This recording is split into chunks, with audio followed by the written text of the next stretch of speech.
Hello മക്കൾസ്, welcome to YouTube. എടാ, ഒരുപാട് കുട്ടികൾ എന്ത് ചെയ്യുന്നുണ്ട്, മെസ്സേജ് ചെയ്യുന്നുണ്ട്. എന്താണ്, ഹിരോഷിമ അടുത്തിട്ടുണ്ട്, അല്ലെങ്കിൽ നാഗസാക്കി ഹിരോഷിമ ഡേ ഒക്കെ അടുത്തിട്ടുണ്ട്. അപ്പൊ സ്വാഭാവികമായിട്ട് സ്കൂളിൽ ഒരുപാട് മത്സരങ്ങൾ അല്ലെങ്കിൽ ഒരുപാട് പരിപാടികൾ നടക്കുന്നുള്ളത് ഉറപ്പായിട്ട് നമുക്കറിയാം. ഹിരോഷിമ എന്ന് പറയുന്നത് ഒരു സന്തോഷത്തോടു കൂടി കേൾക്കേണ്ട അല്ലെങ്കിൽ സന്തോഷത്തോടു കൂടി കാണേണ്ട ഒരു ഒരു എന്തെല്ലാം ആഘോഷമല്ല. ഇപ്പൊ നമ്മൾ സ്വാതന്ത്ര്യ ദിനം അല്ലെങ്കിൽ ഇൻഡിപെൻഡൻസ് ഡേ, റിപ്പബ്ലിക് ഡേ ഒക്കെ നമ്മൾ അടിപൊളിയായിട്ട് തന്നെ അത് ആഘോഷിക്കും. പക്ഷെ ഇതൊരു ദുഃഖാചരണം പോലെ ആഘോഷിക്കേണ്ട ഒന്ന് തന്നെയാണ്. നമുക്കറിയാം, ഹിരോഷിമ എന്ന് പറയുന്നത് ജപ്പാനിൽ അമേരിക്ക കൊണ്ടുപോയിട്ട് വളരെ ദാരുണമായിട്ട് ഒരുപാട് പേരുടെ മരണത്തിന് കാരണമായിട്ടും അതിൻ്റെ ഫലങ്ങൾ ഒരുപാട് പിന്നെയും പിന്നെയും അനുഭവിച്ച ഒരു വാർത്തയാണ് ഈ ഹിരോഷിമ എന്ന് പറയുന്നത്. അപ്പൊ അതിൻ്റെ ഭാഗമായിട്ട് തന്നെ നമ്മൾ ഇനി ഒരു യുദ്ധം പാടില്ല, ഇനി ഒരു യുദ്ധം അങ്ങനെയുള്ള ഒരു ദുഃഖവാർത്ത നമുക്ക് കേൾക്കാൻ പാടില്ല എന്നൊക്കെ പറഞ്ഞുകൊണ്ട് നമ്മൾ കുട്ടികളൊക്കെ ബോധവൽക്കരണം ചെയ്തുകൊണ്ട് നമ്മൾ പല പരിപാടികളും ഹിരോഷിമ ദിനവുമായിട്ട് ബന്ധപ്പെട്ടിട്ട് ചിലപ്പോൾ ചിലർ ഓഗസ്റ്റ് 6 നടത്തുന്നവരുണ്ടാവും, ചിലർ ഓഗസ്റ്റ് 9 നടത്തുന്നവരുണ്ടാവും, ചിലപ്പോൾ അതിൻ്റെ ഇടയിലൊക്കെ ചില സ്കൂളുകൾ നടത്തുന്നുണ്ടാവും. അത് ഓരോ ടൈമിനനുസരിച്ചായിരിക്കും, അല്ലെങ്കിൽ ഓരോ കാര്യങ്ങളൊക്കെ അനുസരിച്ചായിരിക്കും. അപ്പൊ അതിൽ നടത്തുന്ന പ്രധാനപ്പെട്ട ഒരു മത്സര ഇനമാണ് ഹിരോഷിമ നാഗസാക്കിയുമായി ബന്ധപ്പെട്ട അല്ലെങ്കിൽ രണ്ടാം ലോക മഹായുദ്ധം അതൊക്കെ ചേർത്തിണക്കിക്കൊണ്ടുള്ള ക്വിസ് കോമ്പറ്റീഷൻ. എല്ലാ ഒരു സ്പെഷ്യൽ ഡേയിൽ നടക്കുന്ന പോലെ തന്നെ ക്വിസ് കോമ്പറ്റീഷൻ, അതുപോലെ തന്നെ പോസ്റ്റർ മേക്കിംഗ് ഉണ്ടാവും, അതുപോലെ തന്നെ മറ്റുള്ള ഒരു എസ്സേ റൈറ്റിംഗ്, ഉപന്യാസ രചന ഉണ്ടായിരിക്കും. അപ്പൊ അതൊക്കെ നമ്മുടെ ചാനലിൽ എന്ത് ചെയ്യുന്നുണ്ട്, നമ്മൾ അപ്ലോഡ് ചെയ്യുന്നുണ്ട്, ചാനലിൽ അപ്ലോഡ് ചെയ്യുന്നുണ്ട്. അപ്പൊ നിങ്ങൾ ചെയ്യേണ്ടത്, ആരെങ്കിലും ഈ ചാനൽ സബ്സ്ക്രൈബ് ചെയ്യാത്തവരാണെങ്കിൽ മക്കളെ, നിങ്ങൾക്ക് ഞാൻ വീണ്ടും പറയുന്നത്, സബ്സ്ക്രൈബ് ചെയ്തതിൻ്റെ പേരിൽ ഒരിക്കലും നിങ്ങൾക്ക് അല്ലെങ്കിൽ അത് വെറുതെ ആയിപ്പോയെന്ന് ഒരിക്കലും തോന്നില്ല. നിങ്ങൾ സബ്സ്ക്രൈബ് ചെയ്യുക. അതുപോലെ തന്നെ നിങ്ങൾ കമ്മ്യൂണിറ്റി, വാട്സപ്പ് കമ്മ്യൂണിറ്റിയിൽ നിങ്ങൾക്ക് ജോയിൻ ചെയ്യണമെങ്കിൽ, എന്ന് വെച്ചാൽ വാട്സപ്പ് ഗ്രൂപ്പിൽ നിങ്ങൾക്ക് ജോയിൻ ചെയ്യാൻ താല്പര്യമുണ്ടെങ്കിൽ, ഞാൻ നിർബന്ധിക്കുന്നില്ല മക്കളെ, നിങ്ങൾക്ക് താല്പര്യം ഉണ്ടെങ്കിൽ നിങ്ങൾ എന്ത് ചെയ്യുക, നമ്മുടെ കമൻറ്റ് ബോക്സിൽ ഒരു ലിങ്ക് ഉണ്ടായിരിക്കും. ആ ലിങ്കിൽ ക്ലിക്ക് ചെയ്ത് കഴിഞ്ഞാൽ നമ്മളെ നേരെ വാട്സപ്പ് കമ്മ്യൂണിറ്റിയിലേക്ക് നിങ്ങൾക്ക് എത്താൻ പറ്റും. ഓക്കെ അല്ലേ? അതുപോലെ തന്നെ നിങ്ങൾക്ക് ഭാവിയിൽ പല കാര്യങ്ങളും, ഇനി ഓണം എക്സാം വരാണ്, അപ്പോൾ അതിനുമായിട്ട് ബന്ധപ്പെട്ട കാര്യങ്ങൾ, അതുപോലെ തന്നെ സ്വാതന്ത്ര്യ ദിനം വരുന്നുണ്ട്, അതുമായി ബന്ധപ്പെട്ട കാര്യങ്ങൾ, ഇതൊക്കെ നമ്മൾ എന്ത് ചെയ്യുന്നുണ്ട്. അപ്പോൾ ഇതൊക്കെ നിങ്ങൾക്ക് ഉപകാരപ്രദമായിരിക്കും. അതിനുവേണ്ടി സബ്സ്ക്രൈബ് ചെയ്യുക. അതുപോലെ തന്നെ ആർക്കെങ്കിലും കിട്ടാത്തതുണ്ടെങ്കിൽ ഷെയർ ചെയ്ത് കൊടുക്കാം. അപ്പോൾ നമുക്കറിയാം, ഹിരോഷിമ ഡേ ക്വിസ് ആണ് നമ്മൾ എന്ത് ചെയ്യുന്നത്, നിങ്ങൾക്ക് സെറ്റ് ചെയ്തിട്ടുള്ളത്. കുറേ കുട്ടികൾ ഇങ്ങനെ ഓരോ ഇടയിലും, അതുപോലെ തന്നെ ചില കുട്ടികൾ ഇങ്ങനെ ഈ മറ്റേ APJ അബ്ദുൽ കലാമിൻ്റെ കുറച്ച് ക്വസ്റ്റ്യൻസ് തരും, അങ്ങനെ പല ഇത് ചെയ്തിട്ടുണ്ട്. അപ്പോൾ നമ്മൾ എല്ലാ ക്വിസും കൊടുക്കുന്നില്ല, നമ്മൾ സ്പെഷ്യൽ ഡേയ്സിന് എല്ലാ സ്കൂളുകളും നടത്തുന്നത് തരുന്നുള്ളൂ. പക്ഷെ ആർക്കെങ്കിലും ഉണ്ടെങ്കിൽ മെസ്സേജ് ചെയ്ത് കഴിഞ്ഞാൽ നമ്മൾ പേഴ്സണലായിട്ട് തന്നെ നിങ്ങൾക്ക് എന്തായിരിക്കും വിട്ടുകൊടുക്കും. അതൊന്നും ഒരു പ്രശ്നമുള്ള കാര്യമല്ല. പക്ഷെ നമ്മൾ വീഡിയോ ആയിട്ട് കുറേ വീഡിയോ ചെയ്യുമ്പോൾ ചില നല്ല വീഡിയോസ് അല്ലെങ്കിൽ ചില വേണ്ടപ്പെട്ട വീഡിയോസ് കാണാതെ പോകുമെന്നുള്ളതുകൊണ്ട് നമ്മൾ ചവറ് പോലെ അല്ലെങ്കിൽ ഇഷ്ടംപോലെ വീഡിയോ അങ്ങോട്ട് തരുന്നില്ല. വേണ്ടപ്പെട്ട സ്പെഷ്യൽ ആയിട്ടുള്ള വീഡിയോസ് മാത്രമേ ക്വിസ് രൂപത്തിൽ നിങ്ങൾക്ക് തരുന്നുള്ളൂ. അപ്പോൾ നോക്കാം, നമുക്ക് ഹിരോഷിമ ഡേ ക്വിസ് ആണ് നമ്മൾ ചെയ്യുന്നത്. ഓക്കെ, ആദ്യം തന്നെ നമ്മൾ പഠിക്കേണ്ടത് ഹിരോഷിമ നാഗസാക്കി. ഇതാണല്ലോ നമ്മൾ പ്രധാനമായിട്ട് പറയുന്നത്, അല്ലെങ്കിൽ ഇതാണല്ലോ നമ്മൾ അന്നത്തെ ഡേയിലായിട്ട് ഒരുപാട് പരിപാടികൾ ഇതൊക്കെ വെച്ചിട്ട് നമ്മൾ മൗനമായിട്ട് അവർക്ക് അല്ലെങ്കിൽ മരണപ്പെട്ടു പോയ ആളുകൾക്ക് അല്ലെങ്കിൽ ഇനിയൊരു യുദ്ധം ഉണ്ടാവരുത് എന്ന് നമ്മളെല്ലാവരും പ്രാർത്ഥിക്കുന്ന ഒരു ദിവസം ഇതാണ്. അപ്പോൾ ഇതൊരു പട്ടണമാണ് അല്ലെങ്കിൽ ഒരു ടൗൺ ആണ്, ഏത് ഹിരോഷിമ നാഗസാക്കി.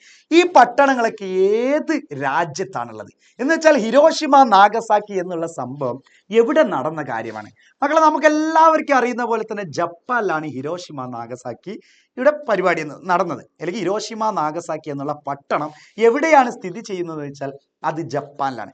അതുപോലെ തന്നെ രണ്ടാം ലോക മഹായുദ്ധ സമയത്ത്, ഈ ഒരു സമയത്താണ്, രണ്ടാം ലോക മഹായുദ്ധത്തിന് ശേഷമാണ് അല്ലെങ്കിൽ അതിനോടനുബന്ധിച്ചൊക്കെ ആയിരുന്നു ജപ്പാനിൽ എന്ത് വരുന്നത്, നമ്മുടെ ഹിരോഷിമ നാഗസാക്കി ഈ സംഭവങ്ങളൊക്കെ നടക്കുന്നത്, അല്ലെങ്കിൽ അണുബോംബ് വർഷിച്ചതൊക്കെ. അപ്പൊ ആ സമയത്ത് രണ്ടാം ലോക മഹായുദ്ധത്തിൽ അമേരിക്കയുടെ പ്രസിഡന്റ് ആരെന്ന് വെച്ചാൽ ഹാരി എസ് ട്രൂമാൻ ആയിരുന്നു അമേരിക്കൻ പ്രസിഡന്റ്. ആ സമയത്ത് അമേരിക്കൻ പ്രസിഡന്റ് എന്ന് വെച്ച് കഴിഞ്ഞാൽ രണ്ടാം ലോക മഹായുദ്ധത്തിൽ ആ ഒരു സമയത്ത് അമേരിക്കൻ പ്രസിഡന്റ് ആരെന്ന് വെച്ച് കഴിഞ്ഞാൽ ഹാരി എസ് ട്രൂമാൻ ആയിരുന്നു.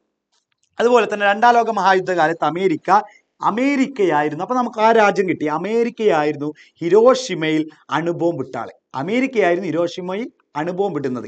അത് എന്നാണ് ഇട്ടതെന്ന് വെച്ചാൽ 1945 ഓഗസ്റ്റ് 6 അമേരിക്ക ജപ്പാനിൽ, അല്ലെങ്കിൽ ജപ്പാനിലെ പെട്ട തന്നെ ഹിരോഷിമ എന്നുള്ള പട്ടണത്തിൽ, ടൗണിലേക്ക് എന്ത് കൊണ്ടുപോയിട്ടത്, അണുബോംബ് കൊണ്ടുപോയി വർഷിച്ചത് 1945 ഓഗസ്റ്റ് 6. അതുപോലെ ഹിരോഷിമയിൽ വർഷിച്ച ബോംബിന്റെ പേര് എന്തായാലും മക്കളെ, നിങ്ങൾക്കൊരു ക്വിസ് കോമ്പറ്റീഷൻ നടത്തുമ്പോൾ, ഞാൻ പോലും ചെറിയ ക്ലാസ്സിലൊക്കെ പങ്കെടുക്കുമ്പോൾ കേട്ട ഒരു ക്വസ്റ്റ്യൻ ആണ്, ലിറ്റിൽ ബോയ്. ഹിരോഷിമയിൽ വർഷിച്ച ബോംബിന്റെ പേരാണ് ലിറ്റിൽ ബോയ്. അപ്പൊ നാഗസാക്കി വരാനുണ്ട്, നമുക്ക് അങ്ങോട്ടും ഇങ്ങോട്ടും മാറിപ്പോവരുത്. ക്വസ്റ്റ്യൻ ആദ്യം നന്നായിട്ട് ശ്രദ്ധിക്കണം. മിസ് എന്ത് ക്വസ്റ്റ്യൻ ആണ് പറയുന്നത്, അല്ലെങ്കിൽ എന്താണ് സാറ് ക്വസ്റ്റ്യൻ പറയുന്നത്. ഹിരോഷിമയിൽ വർഷിച്ച ബോംബിന്റെ പേര് എന്തായിരുന്നു ചോദിക്കുന്നത്. അപ്പൊ 2 പേര് വരാനുണ്ട്. അപ്പൊ അടുത്ത നാഗസാക്കിയിലുള്ള ബോംബിന്റെ പേര് വരാനുണ്ട്. ഇത് ഹിരോഷിമയിൽ വർഷിച്ച ബോംബിന്റെ പേരാണ്. ലിറ്റിൽ ബോയ് എന്നാണ് ആ പേരിട്ടത്. ലിറ്റിൽ ബോയ് എന്താണോ അങ്ങനെ ഒരു പേരിട്ടത് അല്ലെ, ലിറ്റിൽ ബോയ്. ലിറ്റിൽ ബോയിൽ ഉപയോഗിച്ച ഒരു മൂലകം ഉണ്ടായിരുന്നു. ഒരു മൂലകത്തിന്റെ പേരാണ് യുറേനിയം എന്ന് പറയുന്നത്. ആ യുറേനിയമാണ് ഉപയോഗിച്ചത്. അപ്പൊ നിങ്ങൾക്ക് തെറ്റും, നാഗസാക്കിയിൽ ഉപയോഗിച്ചത് ഏതാണെന്ന് ചോദിക്കും. അത് വരാനുണ്ട്, പ്ലൂട്ടോണിയം എന്നുള്ളത് വരാനുണ്ട്. അപ്പൊ അങ്ങോട്ടും ഇങ്ങോട്ടും കൺഫ്യൂഷൻ പാടില്ല. നമ്മൾ മനസ്സിലാക്കേണ്ടത് ഹിരോഷിമയിലെ ബോംബിന്റെ പേരെന്ന് പറയുന്നത് ലിറ്റിൽ ബോയ് എന്നും, അതുപോലെ തന്നെ അതിലുപയോഗിച്ച മൂലകത്തിന്റെ പേരെന്ന് പറഞ്ഞാൽ, ആ ബോംബ് ഉണ്ടാവില്ല, ആ ബോംബിലൊക്കെ ബോംബ് പൊട്ടാൻ സഹായിക്കുന്ന മൂലകാണല്ലോ. അപ്പൊ സ്വാഭാവികമായിട്ട് ആ മൂലകത്തിന്റെ പേരെന്ന് പറഞ്ഞാൽ യുറേനിയമാണ്. ഇനി നാഗസാക്കിയിൽ വർഷിച്ച ബോംബിന്റെ പേരാണ് ഫാറ്റ്മാൻ. അപ്പൊ അങ്ങോട്ടും ഇങ്ങോട്ടും മാറിപ്പോരുത്. നാഗസാക്കിയിൽ ഫാറ്റ്മാൻ ആണെങ്കിൽ ഹിരോഷിമയിൽ ലിറ്റിൽ ബോയ് ആണ്. അതുപോലെ തന്നെ ഫാറ്റ്മാൻ ഈ അണുബോംബിന് എത്ര വെയിറ്റ് ഉണ്ടെന്ന് വെച്ചാൽ 6.4 കിലോഗ്രാം ആണ്. 6.4 കിലോഗ്രാം ആണ് എന്തെന്ന് പറയുന്നത് നമ്മുടെ ഫാറ്റ്മാന്റെ വെയിറ്റ് എന്ന് പറയുന്നത്. ഹിരോഷിമയിൽ ബോംബ് വർഷിച്ച വിമാനത്തിന്റെ പേര്, ഒരു വിമാനത്തിൽ കൊണ്ടുപോയിട്ടാണല്ലോ ഇടാ, അതാണ് എനോള ഗേ. എനോള ഗേയിലായിരുന്നു ഹിരോഷിമയിൽ ബോംബ് വർഷിച്ച വിമാനത്തിന്റെ പേര്. ഹിരോഷിമയിൽ ബോംബ് വർഷിച്ച എനോള ഗേ ബോംബർ വിമാനത്തിന്റെ ക്യാപ്റ്റൻ ആയിരുന്നു വില്യം എസ് പാർസൺ എന്ന് പറയുന്നത്. William S Parson. അപ്പൊ ഇതൊക്കെ ഒന്നും കൂടി ലെവലിൽ കൂടിയ ക്വസ്റ്റ്യൻസിലായിരിക്കും വരാം. ചില ക്ലാസ് ഇപ്പോൾ ഓരോ ലെവൽ ക്ലാസ്സുകൾ ഉണ്ടാവും, ഇപ്പൊ 7, 8, 9. പക്ഷെ ഓരോ സ്കൂൾ നടത്തുമ്പോൾ ഒരിക്കലും UP വിഭാഗം വേറെ, ഹൈസ്കൂൾ വിഭാഗം വേറെ, ഹയർ സെക്കൻഡറി വിഭാഗം വേറെ, അങ്ങനെയായിരിക്കും സ്കൂൾ നടത്തുക. അല്ലാതെ 7ാം ക്ലാസ് വേറെ, 8ാം ക്ലാസ് വേറെ, 9ാം ക്ലാസ് വേറെ, അങ്ങനെ പൊതുവെ നടത്താറില്ല. ഇനി ഇപ്പോൾ എങ്ങനെയാണ് സ്കൂളിൽ എന്ന് വെച്ചാൽ പല സ്കൂളുകളും പല രീതിയിലേക്കായിരിക്കും പൊതുവെ സാധാരണ നടക്കുക. UP വിഭാഗം വേറെ, അതുപോലെ തന്നെ ഹൈസ്കൂൾ വേറെ, ഹയർ സെക്കൻഡറി വേറെ ആയിരിക്കും. അപ്പൊ ഇതൊക്കെ കുറച്ച് ലെവൽ കൂടിയ ക്വസ്റ്റ്യൻസ് ആണ്. ഹിരോഷിമയിൽ ബോംബ് വർഷിച്ച ഈ എനോള ഗേയുടെ ആ ഒരു വിമാനം ഉണ്ടല്ലോ, അതിന്റെ ക്യാപ്റ്റൻ ആരായിരുന്നു വെച്ചാൽ വില്യം എസ് പാർസൺ ആയിരുന്നു. അതുപോലെ തന്നെ നാഗസാക്കിയിൽ ബോംബ് വർഷിച്ച വിമാനത്തിന്റെ പേര് ബോസ്കർ എന്നായിരുന്നു. പിന്നെ അതുപോലെ തന്നെ ഫാറ്റ്മാൻ, നമ്മൾ പറഞ്ഞിരുന്നു ലിറ്റിൽ ബോയിലുള്ള ആ ഹിരോഷിമയിലെ ബോംബ്, അതിലുള്ള മൂലകം എന്ന് പറയുന്നത് യുറേനിയം ആണെങ്കിൽ ഫാറ്റ്മാനിൽ ഉപയോഗിച്ചത് പ്ലൂട്ടോണിയം ആയിരുന്നു. ഫാറ്റ്മാൻ. അപ്പൊ അങ്ങോട്ടും ഇങ്ങോട്ടും എന്ത് ചെയ്യരുത്, ഒരിക്കലും മാറിപ്പോവാൻ ഇടവരരുത്. അതുപോലെ തന്നെ നാഗസാക്കിയിൽ അണുബോംബ് വർഷിച്ച വിമാനത്തിന്റെ പൈലറ്റ് ആയിരുന്നു മേജർ സീനി എന്ന് പറയുന്നത്. അപ്പോൾ ഓരോ പൈലറ്റുമാരൊക്കെ എന്ത് ചെയ്യുക, നിങ്ങളുടെ ക്വസ്റ്റ്യൻ്റെ ലെവൽ അനുസരിച്ച്, അല്ലെങ്കിൽ നിങ്ങളുടെ ക്ലാസ്സിന്റെ ലെവൽ അനുസരിച്ച് നിങ്ങൾ പഠിച്ചു പോവുക. ഈ ക്വസ്റ്റ്യൻസ് ഒക്കെ പഠിച്ചുകൊണ്ട് എന്തായാലും നിങ്ങൾക്ക് ഉപകാരം ഉണ്ടാവുള്ളൂ. അതുപോലെ തന്നെ ആരെങ്കിലും നമ്മുടെ സബ്സ്ക്രൈബ് ചെയ്തിട്ടില്ലെങ്കിൽ മക്കളെ, നിങ്ങൾക്ക് ഉപകാരത്തിന് വേണ്ടിയിട്ടാണ് ഇത്. സബ്സ്ക്രൈബ് ചെയ്തിട്ട് ഞങ്ങൾക്ക് ഇങ്ങനെ പ്ലേ ബട്ടൺ വാങ്ങി ഹായ് പ്ലേ ബട്ടൺ കിട്ടിയെന്ന് പറഞ്ഞിരിക്കാനല്ല, ഇത് നിങ്ങൾക്ക് കൂടി ഉപകാരപ്പെട്ടത് കൊണ്ടാണ്. അപ്പോൾ സബ്സ്ക്രൈബ് ചെയ്യാൻ ആരെങ്കിലും ബാക്കിയുണ്ടെങ്കിൽ അതൊന്ന് സബ്സ്ക്രൈബ് ചെയ്യുക. അതുപോലെ തന്നെ നിങ്ങളുടെ ഫ്രണ്ട്സിനൊക്കെ ഇതൊന്ന് ഷെയർ ചെയ്ത് കൊടുക്കുക, അത് ഉപകാരം ഉണ്ടാവുള്ളൂ. അല്ലെങ്കിൽ നിങ്ങളുടെ കസിൻസിനൊക്കെ കൊടുക്കുക. അപ്പോൾ അവർക്ക് മനസ്സിലാവും, എൻ്റെ കസിൻ ആണല്ലോ, അല്ലെങ്കിൽ എൻ്റെ സിസ്റ്റർ ആണല്ലോ എനിക്കിത് ഷെയർ ചെയ്തെന്ന്, അല്ലെങ്കിൽ എൻ്റെ ബ്രദർ ആണല്ലോ എനിക്കിത് ഷെയർ ചെയ്തെന്ന്. അവർക്ക് ഭയങ്കര സന്തോഷമായിരിക്കും. അഥവാ നിങ്ങൾ ഷെയർ ചെയ്ത് കൊടുത്ത ഈ വീഡിയോ കണ്ടിട്ടാണ് അവർക്ക് ഫസ്റ്റ് പ്രൈസ് എങ്ങാനും കിട്ടിയതെങ്കിൽ ഒന്ന് ആലോചിച്ച് നോക്കണം, നിങ്ങളെ പിന്നെ അവർ മറക്കും. നിങ്ങൾ ഒരിക്കലും മറക്കില്ല. ഇപ്പൊ നമുക്കൊരു ഹെൽപ്പ് ചെയ്തിട്ട് അതുകൊണ്ട് എന്തെങ്കിലുമൊക്കെ ഗുണമുണ്ടായാൽ ആ ഗുണം ചെയ്തു തന്ന ആളെ നമ്മൾ എന്തെങ്കിലും മറക്കോ? ഒരിക്കലും മറക്കില്ല. അപ്പൊ അങ്ങനെ ഒരു ഓപ്ഷൻ നിങ്ങൾക്കുണ്ട്, നിങ്ങൾ ചെയ്യുക. അതുപോലെ തന്നെ വീഡിയോ കമന്റ് ബോക്സിൽ നിങ്ങൾക്ക് ഒരു ലിങ്ക് ഉണ്ടാവും, അതിൽ കയറി കഴിഞ്ഞാൽ നിങ്ങൾക്ക് നമ്മുടെ കമ്മ്യൂണിറ്റി വാട്സപ്പ് ഗ്രൂപ്പിലേക്കും ജോയിൻ ചെയ്യാൻ പറ്റും. വാട്സപ്പ് ഗ്രൂപ്പിലേക്ക്. അപ്പോൾ അതിൽ ഒരുപാട് അറിവുകളും ഒരുപാട് ഇൻഫോർമേറ്റീവ് ആയിട്ടുള്ള വീഡിയോസും ഓണപ്പരീക്ഷയ്ക്ക് എങ്ങനെ ഫുൾ മാർക്ക് വാങ്ങുന്നുള്ള എല്ലാ കാര്യങ്ങളും വരും. അപ്പോൾ നമ്മൾ പറഞ്ഞിരുന്നു മേജർ സീനി ആയിരുന്നു നാഗസാക്കിയിൽ അണുബോംബ് വർഷിച്ച വിമാനത്തിന്റെ പൈലറ്റ് എന്ന് പറയുന്നത്. അതുപോലെ തന്നെ രണ്ടാം ലോക മഹായുദ്ധ കാലത്തായിരുന്നു അമേരിക്ക ഹിരോഷിമയിൽ എന്തിടുന്നത്, ബോംബ് ഇടുന്നത്. അതിൻ്റെ ഒരു ടൈം, ആ ഒരു ടൈം ഉണ്ട്. അതുകൊണ്ടാണ് നിങ്ങൾ സ്കൂളിലൊക്കെ നിങ്ങൾക്ക് ശരിക്കും മനസ്സിലാക്കാൻ പറ്റും. നമ്മൾ സ്കൂളിൽ രാവിലെ 8:15 ആവുമ്പോഴേക്കും അപ്പോഴാണ് നിങ്ങളുടെ ആ പ്രോഗ്രാം ഒക്കെ വരിക. അല്ലെങ്കിൽ മൗനാചരണം, അല്ലെങ്കിൽ വേറെ എന്തെങ്കിലുമൊക്കെ വെള്ളരിപ്രാവുകൾ, അല്ലെങ്കിൽ നമ്മൾ ഒരു കൊക്കുകളൊക്കെ ഉണ്ടാക്കിയിട്ട് മേലേക്ക് പറത്തുന്നതും, ഇതൊക്കെ ആ 8:15 എന്താണ് 8:15 അത് ആ പരിപാടി വെക്കാനുള്ള റീസൺ എന്ന് പറഞ്ഞാൽ ഇപ്പൊ മനസ്സിലായാലും നിങ്ങൾക്ക്. 8:15 രാവിലെ 8:15 അമേരിക്ക ഹിരോഷിമയിൽ എന്തിടുന്നത്, അണുബോംബ് ഇടുന്നത്. രാവിലെ 8:15 ജപ്പാനിൽ അണുബോംബ് വർഷിച്ചത് ഏത് രാജ്യമാണ്? നമ്മൾ ഓൾറെഡി പറഞ്ഞു, അമേരിക്കയാണ്. എന്തിനാണ് അമേരിക്ക അങ്ങനെ ചെയ്തത്? വെറുതെ ചെയ്തതാണോ? അല്ല. അമേരിക്കയുടെ ഒരു തുറമുഖം ആരക്രമിച്ചിട്ടുണ്ടായിരുന്നു? ജപ്പാൻ ആക്രമിച്ചത്. ആ തുറമുഖത്തിന്റെ പേര് ഏതെന്ന് വെച്ചാൽ പേൾ ഹാർബർ തുറമുഖം. ആ തുറമുഖം ആക്രമിച്ചത് കൊണ്ടാണ് അമേരിക്ക വെറുതെ ഇരിക്കാതിരുന്നു. അമേരിക്ക ഒരു ചെറുത് കൊടുത്തപ്പോൾ വലുത് വാങ്ങി എന്ന് പറഞ്ഞ പോലെ തന്നെ. പക്ഷെ അതിൽ നിരപരാധികളായിട്ടുള്ള ഒരുപാട്, അതാണ് നമ്മൾ എപ്പോഴും പറയുന്നത്, ഒരു യുദ്ധം കൊണ്ട് ഈ യുദ്ധം തുടങ്ങി വെച്ച ആളുകളോ അല്ലെങ്കിൽ ഈ യുദ്ധത്തിൽ പങ്കെടുത്ത ആളുകൾക്ക് അല്ല പ്രശ്നം. പിന്നെ ആർക്കാണ് പ്രശ്നം? അവർ ചിലപ്പോൾ രക്ഷപ്പെടും. പക്ഷേ ഒന്നും അറിയാത്ത, എന്താണ് ഈ ലോകത്ത് നടക്കുന്നത്, എന്താണ് ഈ രാജ്യത്ത് നടക്കുന്നത്, എന്തിനാണ് ഇവിടെ ഒരു പ്രശ്നം എന്നൊന്നും അറിയാത്ത സാധാരണക്കാരായിട്ടുള്ള ഒരുപാട് പാവപ്പെട്ട മനുഷ്യരാണ് ഇതിൽ പെടുന്നത്. അതാണ് സംഭവിച്ചത്. കാരണം അവിടെ പേൾ ഹാർബർ ആക്രമിച്ചു. സ്വാഭാവികമായിട്ട് അമേരിക്ക എന്ത് ചെയ്തു? ഹിരോഷിമയിൽ നാഗസാക്കിയിൽ അണുബോംബ് ഇട്ടു. എത്ര ആളുകളാണ് കൊല്ലപ്പെട്ടത്. അപ്പൊ അതാണ് പേൾ ഹാർബർ തുറമുഖമായിരുന്നു ആക്രമിച്ചത്. ഈ ഹിരോഷിമയിലെ ബോംബ് വർഷത്തിൽ എന്ന് വെച്ചാൽ ബോംബ് വർഷിച്ചപ്പോൾ അതിന്റെ ഈ അണുബാധ ഏറ്റിട്ടൊക്കെ രക്താർബുദം ബാധിച്ച് മരണപ്പെട്ട പെൺകുട്ടിയുണ്ട്. ഈ അണുബോംബിൽ രക്താർബുദം ബാധിച്ച് മരണപ്പെട്ട ഒരു പെൺകുട്ടിയുടെ പേരാണ് സഡാക്കോ സസക്കി. അപ്പൊ ഈ സഡാക്കോ എന്നുള്ളത് നിങ്ങൾ എന്ത് ചെയ്യണം? ഓർത്തു വെക്കണം. കാരണം അതിൽ പേരിൽ ഒരു കാര്യം കൂടി വരുന്നുണ്ട്, ഞാൻ പറയാം. അപ്പൊ സഡാക്കോ സസക്കി എന്നുള്ള ഒരു പെൺകുട്ടിയാണ് എന്തെന്ന് പറയുന്നത്, രക്താർബുദം ബാധിച്ചത്. ഏത്? ഈ അണുബോംബിന്റെ ഫലമായി, അണുബോംബ് വിട്ടതിന്റെ ഫലമായി രക്താർബുദം ബാധിച്ച് മരണപ്പെട്ട പെൺകുട്ടിയാണ് സഡാക്കോ സസക്കി എന്ന് പറയും. ഈ സഡാക്കോ സസക്കി മരണത്തിൽ നിന്ന് രക്ഷപ്പെടാൻ കൂട്ടുകാരി ഒരു ഉപദേശം കൊടുത്തിരുന്നു. എന്താണെന്ന് വെച്ചാൽ വെളുത്ത കൊക്കുകളെ, അതുകൊണ്ടാണ് നിങ്ങളുടെ സ്കൂളുകളിലൊക്കെ വെളുത്ത കൊക്കുകളൊക്കെ ഉണ്ടാക്കിയിട്ട് അതിൻ്റെ ഒരു സംഭവത്തിൽ വരുന്നത്. ആ ഒരു എത്ര കൊക്കുകളെ ഉണ്ടാക്കാനാണ് ഉപദേഷ്ടാവ് കൊടുത്തതെന്ന് വെച്ചാൽ 645 645 കൊക്കുകളെ ഉണ്ടാക്കിയിട്ട് വെള്ള കൊക്കുകളെ ഉണ്ടാക്കി വിട്ടോ. എന്ന് വെച്ചാൽ വെള്ളം എന്ന് പറഞ്ഞാൽ നമുക്ക് എന്താണ് എപ്പോഴും ഒരു സമാധാനത്തിന്റെ നിറമായിട്ടുണ്ടല്ലോ. ഇപ്പോൾ യുദ്ധത്തിലൊക്കെ പട്ടാളക്കാരൊക്കെ വെള്ളക്കൊടി വീശുന്നൊക്കെ കണ്ടിട്ടില്ലേ? അതൊരു സമാധാനത്തിന്റെ ഒരു നിറമായിട്ടാണ് നമ്മളെല്ലാവരും കാണുന്നത്, അല്ലേ? ഓക്കെ. അതുപോലെ തന്നെ അണുബോംബ് വികസിപ്പിച്ചെടുക്കുന്നതിൽ അമേരിക്കയുടെ പദ്ധതി മാൻഹാട്ടൻ പ്രൊജക്ട്. അതുപോലെ തന്നെ മാൻഹാട്ടൻ പ്രൊജക്ടിന്റെ തലവനാണ് റോബർട്ട് ഓപ്പൺഹൈമർ എന്ന് പറയുന്നത്. ഓപ്പൺഹൈമർ എന്ന് പറയും കേട്ടോ. ഇനി ആ ഓപ്പൺഹൈമർ തന്നെ സ്വാഭാവികമായിട്ട് ഇതിന്റെ കാര്യങ്ങളൊക്കെ ടെസ്റ്റ് ചെയ്യണ്ടേ. ഇപ്പോൾ ഇത് നേരെ കൊണ്ടുപോയി അണുബോംബൊക്കെ ഇടാൻ പറ്റും? ഇല്ല, അത് ആദ്യം ടെസ്റ്റ് ചെയ്യണം. ആ ടെസ്റ്റിന് അറിയപ്പെടുന്ന പേരാണ് ട്രിനിറ്റി ടെസ്റ്റ് എന്ന് പറയും. ആ ട്രിനിറ്റി ടെസ്റ്റ് എന്ന് നടത്തി വെച്ചാൽ August 6 August 9 ഈ ഹിരോഷിമ നാഗസാക്കിയിൽ അണുബോംബ് ഇടുന്നത്, അല്ലെ? അതിന്റെ മുമ്പ് തന്നെ ട്രിനിറ്റി ടെസ്റ്റ് നടത്തിയിരുന്നു. അത് 1945 July 16 ഈ ടെസ്റ്റ് നടത്തിയത്. ഓക്കെ ആണോ? ഇതിട്ടാൽ ഇവർ ഉദ്ദേശിച്ച പോലെ കാര്യങ്ങൾ കിട്ടുമോ എന്നുള്ളത്. ആറ്റം ബോംബിന്റെ പിതാവ് എന്നാണ് ആരറിയപ്പെടുന്നത്? ഓപ്പൺഹൈമറിനെ അറിയപ്പെടുന്നത്. കാരണം അണുബോംബ് വികസിപ്പിച്ചെടുക്കുന്നതിന്റെ തലവൻ ആരുമായിരുന്നു? ഈ ഓപ്പൺഹൈമറിനായിരുന്നു. അതുകൊണ്ട് തന്നെ അണുബോംബിന്റെ തലവൻ എന്നും അദ്ദേഹത്തിന് വിളിപ്പേരുണ്ട്. ആർക്കാണ്?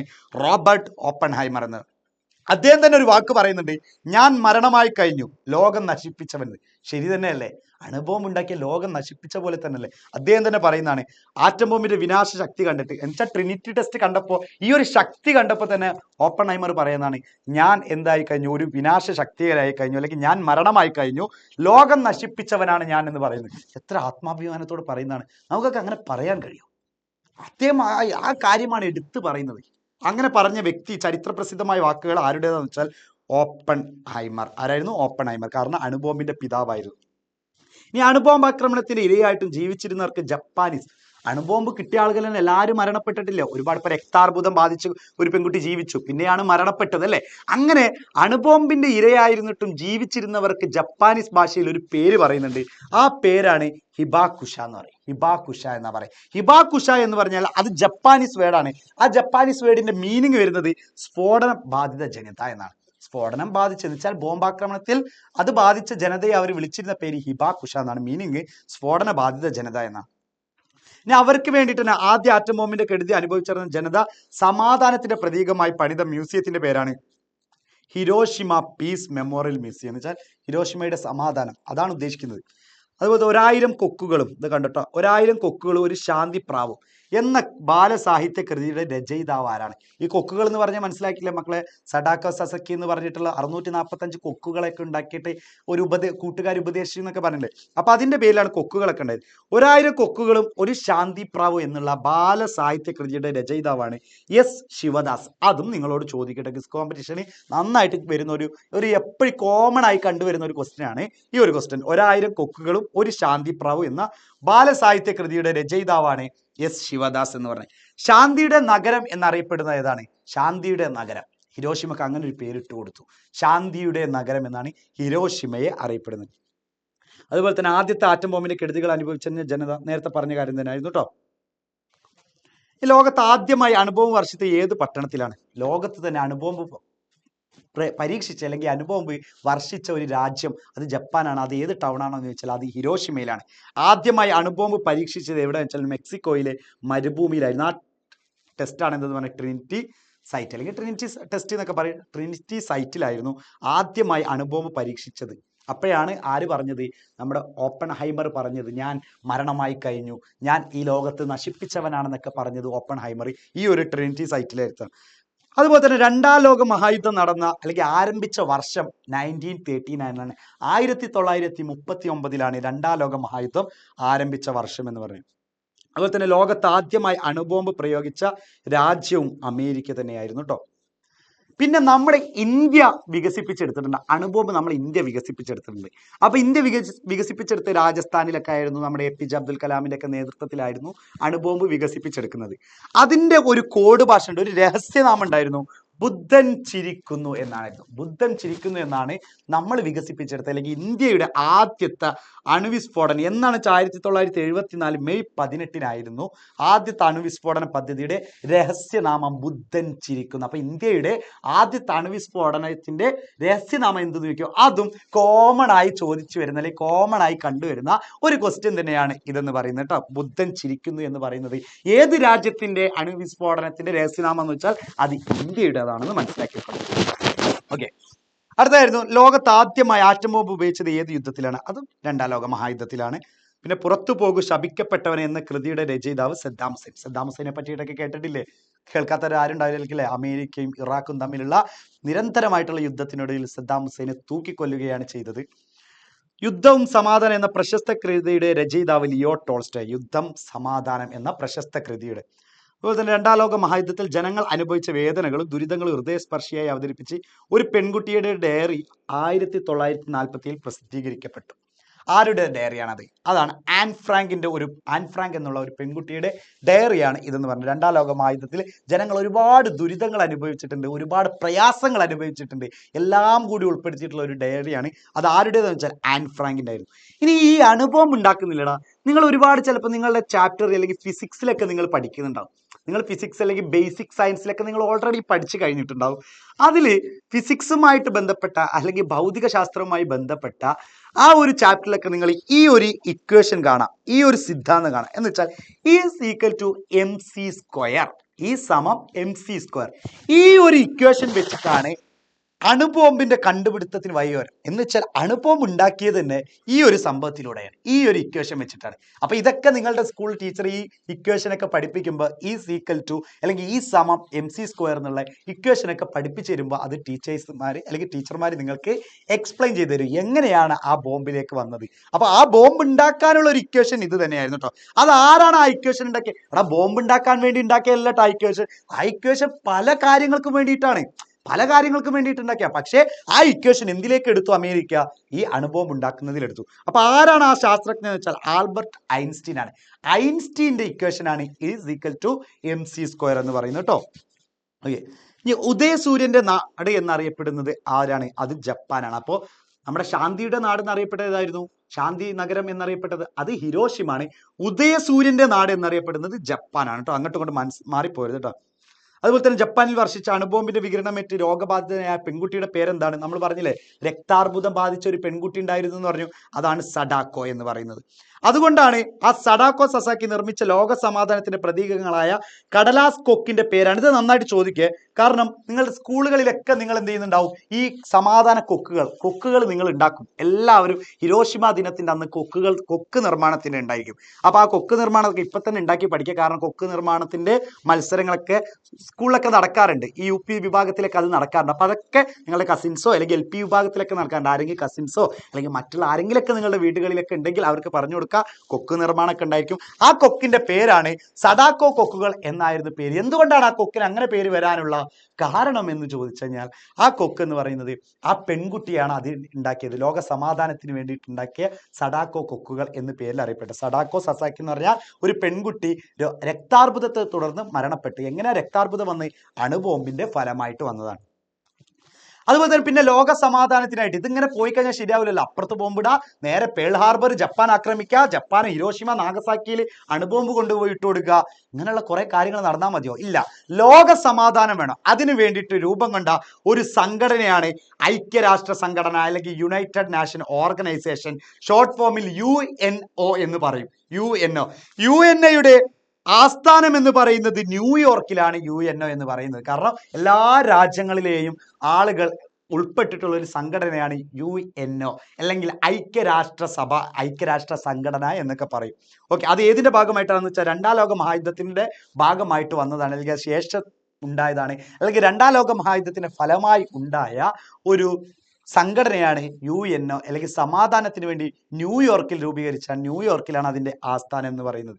ഓക്കെയാണ് മക്കളെ. അപ്പൊ നമ്മൾ ഹിരോഷിയുമായി ബന്ധപ്പെട്ട് ഇനിയും ഒരുപാട് ക്വസ്റ്റ്യൻസ് ഉണ്ട്. പക്ഷെ ഒരുപാട് ക്വസ്റ്റ്യൻസ് നമ്മൾ ഡിസ്കസ് ചെയ്താൽ നിങ്ങളും കേൾക്കൂല, എനിക്കത് കൃത്യമായിട്ട് നിങ്ങൾക്ക് പറഞ്ഞു തരാനും ചിലപ്പോൾ കഴിഞ്ഞെന്ന് വരില്ല. അപ്പൊ നിങ്ങൾ ചെയ്യേണ്ടത് ഇനിയും ഒരുപാട് ഉണ്ടായിരിക്കും. അപ്പൊ നിങ്ങൾക്ക് ഒരുപാട് ക്വസ്റ്റ്യൻസ് ഒക്കെ നമ്മൾ നിങ്ങൾക്ക് ഗ്രൂപ്പിലേക്ക് ഇട്ട് തരും. അപ്പൊ നിങ്ങൾ ഗ്രൂപ്പിലേക്ക് ഒരുപാട് ക്വസ്റ്റ്യൻസ് കിട്ടണമെന്നുണ്ടെങ്കിൽ നിങ്ങൾ ചെയ്യേണ്ടത് നമ്മുടെ വാട്സപ്പ് കമ്മ്യൂണിറ്റിയിൽ ഒന്ന് ജോയിൻ ചെയ്യണം. അപ്പോഴാണ് നിങ്ങൾക്ക് ഇതിന്റെ ബാക്കി ക്വസ്റ്റ്യൻസും കൂടി കിട്ടുക. ഒരുപാട് ക്വസ്റ്റ്യൻസ് ഉണ്ട്. അപ്പൊ അത് നമ്മളൊരു PDF ആക്കിയിട്ട് നിങ്ങളുടെ കയ്യിലേക്ക് എത്തിച്ചേരും. നിങ്ങളുടെ കയ്യിലേക്ക് എത്തിച്ചേരാൻ ഓരോരുത്തർക്കും നമുക്ക് പേഴ്സണലായിട്ട് അയച്ചു കൊടുക്കാൻ പറ്റുമോ? ഇല്ല. അപ്പൊ നമ്മൾ ചെയ്ത ഒരു പരിപാടിയാണ്. ഇങ്ങനത്തെ കുറേ കാര്യങ്ങൾ നമ്മുടെ പ്രിയപ്പെട്ട കുട്ടികളല്ലേ, നമ്മൾ അന്വേഷിച്ച് വന്ന കുട്ടികളല്ലേ, അതുകൊണ്ട് തന്നെ അവർക്ക് ലഭിക്കാൻ വേണ്ടി നമ്മുടെ കമന്റ് ബോക്സിൽ കയറി കഴിഞ്ഞാൽ ഒരു ലിങ്ക് കാണാം. ആ ലിങ്കിൽ ക്ലിക്ക് ചെയ്ത് കഴിഞ്ഞാൽ നമ്മുടെ വാട്സപ്പ് ഗ്രൂപ്പിലേക്ക് എത്തും. ആ ഗ്രൂപ്പിലേക്ക് എത്തിക്കഴിഞ്ഞാൽ നിങ്ങൾക്ക് ആ കാര്യങ്ങളൊക്കെ കിട്ടും. അപ്പൊ പെട്ടെന്ന് തന്നെ ഈ വീഡിയോ കണ്ട ഉടനെ തന്നെ പിന്നെ മടിച്ചു നിൽക്കരുത്, നാളേക്ക് കയറാമെന്ന് വിചാരിച്ചു കഴിഞ്ഞാൽ പിന്നെ ആ PDF നിങ്ങൾക്ക് കിട്ടൂല. ക്വിസ് കോമ്പറ്റീഷനിൽ നിങ്ങൾക്ക് ഫസ്റ്റ് പ്രൈസ് വാങ്ങാൻ കഴിയില്ല. അപ്പൊ എല്ലാവരും ഇത് കൃത്യമായിട്ട് തന്നെ പഠിക്കുക.